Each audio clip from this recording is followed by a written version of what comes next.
Olha como os Anjos, olha o que os Anjos fizeram. A gente tomou 5 dos caras lá no Equador, cara. O jogo que a gente precisa devolver neles, cara, a gente vai com 2 garotos da base, a gente vai com o Natan Noga e o Hugo Souza. A gente vai com nossa parte defensiva toda da base, cara.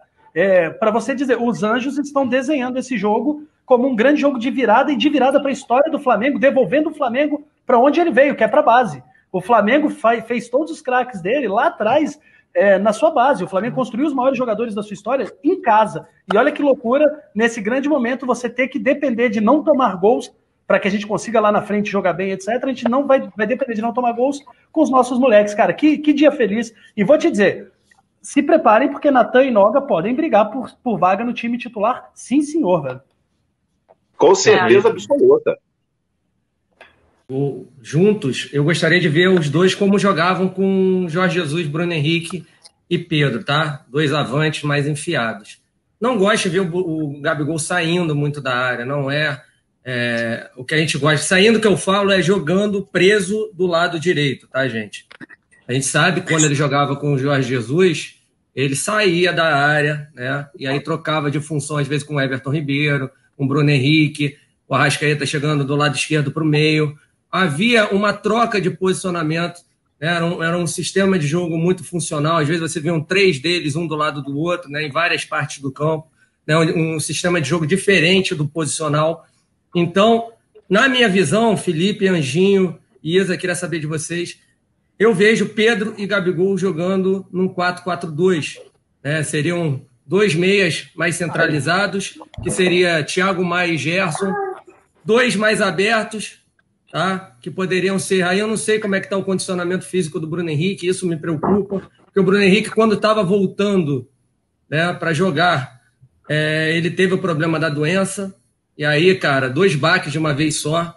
Deve estar muito precária a parte física do Bruno Henrique.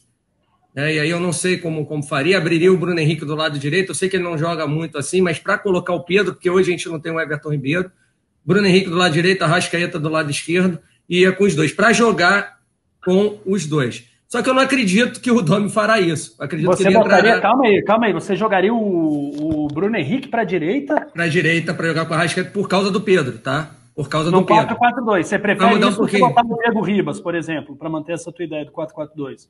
Não, você pode botar também. Você pode botar também, mas eu vejo mais um 4-2-3-1.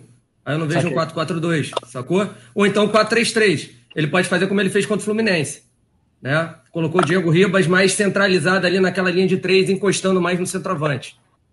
E botou o Arrascaeta do lado esquerdo, o Everton Ribeiro do lado direito. Agora eu não lembro quem eram os 2 centrais, se era o Arão e o Gerson, o Thiago Maia. Ele fez assim com o Diego Ribas. Mas não nesse 4-4-2 abrindo um dos 2. Então a questão é, o Bruno Henrique tem condições? Eu acho que o Diego, o pessoal vai falar, pô, não, mas o Flamengo ficou parado 9 dias. Eu não acredito que em 9 dias, 8 dias, esses jogadores que pegaram a doença não tenham treinado nada em casa. Eles têm uma estrutura em casa, tem esteira, entendeu? Estão isolados em casa. O Diego Alves, inclusive, recebeu equipamentos em casa, né? Olha aí, informação da Isa. E além também, ele estava tratando de uma lesão no ombro esquerdo, mas além também, ele recebeu equipamentos em casa, inclusive na pandemia, os jogadores receberam, né, no início, quando todas as atividades foram paralisadas, os jogadores receberam os equipamentos em casa. Então, eles têm, né, estrutura. Rapidinho, só para antes de continuar esse debate, quero ouvir também o Felipe e o Anjinho sobre essa possibilidade de Gabigol e Pedro no mesmo time, mas só para explicar, né? Porque a gente sabia que 7 jogadores passariam por exames. Na segunda-feira eles realizaram novos exames pela Conmebol, né? Para essa partida. Esses 7 jogadores que foram testados positivo, eles que foram os primeiros, né? Jogadores dessa leva de integrantes da delegação que testaram positivo no Equador. E agora eles retornam à lista de relacionados, porque alguns testaram negativo, outros, como o Felipe Luiz, testou positivo, mas como o UOL informou, mas o Flamengo utilizou do regulamento que tem na Conmebol e também tem na CBF, de que se o jogador passou por um período de 10 dias de isolamento e ele não transmite mais a partida, mesmo que o exame dele dê positivo, ele pode ir a campo. Então, os 7 jogadores que retornaram depois desse período de 10 dias de isolamento foram o Mateuzinho, o Felipe Luiz, o Maurício Isla, o Diego Ribas, o Vitinho, Bruno Henrique e o Michael. Então, esses 7 jogadores voltaram à equipe do Flamengo, voltaram a ser relacionados para essa partida contra o Independente Del Valle. O Flamengo conseguiu o ok da Conmebol e pôde relacionar esses jogadores. Agora, voltamos para a discussão sobre Pedro e Gabigol. Felipe, o que você acha de Pedro e Gabigol jogando juntos? Qual é o seu time aí que você pensa? Isa, Pedro e Gabigol juntos é mole. Difícil era Walter Minhoca e Val. Pedro e Gabigol, 2 craques, cara. De fato, são 2 jogadores que ocupam, teoricamente, 90%, 80% do jogo deles, eles ocupam o mesmo espaço e acabam tendo que se adaptar. Como o Deco falou muito bem, eu também sou um apoiador do 4-4-2 sempre. Eu acho um esquema que você fica mais consistente no meio, você chega mais forte no ataque, sinto menos espaço no time, então eu também iria de 4-4-2. Por isso que perguntei para o Deco, gostei dessa formação dele, de jogar o Arrasca mais para um lado. Seria um pouco de sacrifício no Bruno Henrique, talvez sacrificasse um pouco o Bruno Henrique na direita, mas, cara, também volto a dizer, jogador bom, velho, jogar na esquerda ou na direita, jogador bom se vira e vai fazer a função. E aí Bruno Henrique, né, que é um gênio. Ainda mais Bruno Henrique, tá devendo, mas é um gênio. Ele está devendo no momento, mas que ele é um gênio. Ele já jogou no Santos assim também, Felipe. Não é um lugar que ele rende mais, mas poderia fazer isso. Só para poder vermos o Pedro junto com o Gabigol ali. Bom, Papo, eu tenho algumas informações. Já desde ontem eu tinha informação de que o Pelerano, que é um jogador muito importante, é o treinador dentro de campo, né? É o líder do time do Del Valle e é um cara que é muito importante para o Miguel Ángel Ramírez dentro de campo. Ele veio com a equipe, Pelerano, Gabriel Torres, que é o artilheiro do Del Valle, tem 15 gols nessa temporada, inclusive tem alguns clubes do futebol brasileiro de olho no Gabriel Torres. E hoje também pude confirmar que outros titulares, pelo menos, vieram, ou seja, não são os infectados, que é o Sanches, o Segovia, o zagueiro Schunk, o Guerreiro e o Faravelli. Então, Gabriel Torres, Caicedo também, eu tive essa informação de que ele estava vindo. Pelerano, Sanches, Segovia, e Schunk, Guerreiro e Faravelli não são os desfalques do Del Valle, não são os jogadores que ficaram lá no Equador por conta da Covid-19. Já aí, a gente já tem uma ótima base do time titular do Del Valle, né? São pelo menos 7, 8 jogadores titulares do bom time do Del Valle. Durante essa última semana, o Miguel Ángel Ramírez falou bastante lá no Equador com os seus jogadores, com a comissão técnica. Eles estão muito preocupados com o cansaço dos atletas. No jogo contra o Barranquilla, por exemplo, ele escalou um time misto. Ele colocou a campo um time do Del Valle bem misto, a maioria eram jogadores suplentes, né, reservas que vieram do banco de reservas nos últimos jogos, porque no final de semana eles tinham um jogo importantíssimo contra o Barcelona de Guayaquil. Era a prioridade tanto do Barcelona quanto do Independente Del Valle naquele momento. Eles empataram, o jogo foi 1-1, e depois do jogo o Ramírez falou muito a respeito do cansaço da equipe. Ele disse que a sequência de jogos está muito grande. Vale lembrar, Papa, a gente fala do nosso calendário brasileiro, a maioria dos clubes aqui no futebol sul-americano, eles não jogam quarta, domingo, quarta, domingo, quarta, domingo. Isso só acontece quando tem Libertadores ou Sul-Americana, que aí não é sempre, né? Então, a maioria dos campeonatos aqui do lado, os atletas jogam domingo, rodada, final de semana só. Ou seja, agora eles estão nessa maratona louca também. Libertadores, Campeonato Nacional, eles estavam na reta final do Campeonato Nacional. Esse final de semana é a última rodada da primeira fase, que classifica para a fase final. Então, são mais ou menos essa aí as notícias que vem, né, que eu posso trazer do Independente Del Valle. Cara, eu sou Flamengo e meu coração rubro-negro ficou muito machucado pelo 5-0, não só pelo número, mas pela maneira apática, covarde como o Flamengo se comportou naquele jogo. A gente não perdeu para altitude, ainda que a altitude atrapalhe qualquer time que jogue lá. A gente perdeu para atitude. Não, mas os times já estavam com alguns jogadores contaminados, a gente não jogou. Eu vou dizer uma coisa para você, Papa. Tá engasgado. E nem sempre você toma de 4 ou 5 de um time de um outro país e tem a chance de descontar. Cara, o destino é muito generoso com o Flamengo nesse momento. Porque se a gente leva esse 5-0 engolido a seco aqui e depois não desconta isso, vai ficar para sempre na história. Só que olha como o destino está sendo generoso com o Flamengo. Você já pensou, Papa? Se nós formos 30 Libertadores em 30 de janeiro, e a gente contar assim, ó, Flamengo jogou 6 jogos na fase de grupo, ganhou 5, perdeu 1 de 5-0 na altitude, sem atitude. Voltou para o Rio de Janeiro com atitude e devolveu os 5-0. Foi campeão ganhando a porra toda nas oitavas, quarta, semifinal, e campeão no Maracanã para explodir o Rio de Janeiro. Eu quero ter isso na história do Flamengo, para quando o nego falar, tomou de 5 e devolveu os 5. Isso é time guerreiro. É claro que se o Flamengo ganhar de 1-0 hoje, para fingir 3 pontos na tabela, 1-0 vale o mesmo que 5-0. Mas não é falar dos 3 pontos, é falar da alma rubro-negra, é falar da paixão da torcida e do respeito à nossa história.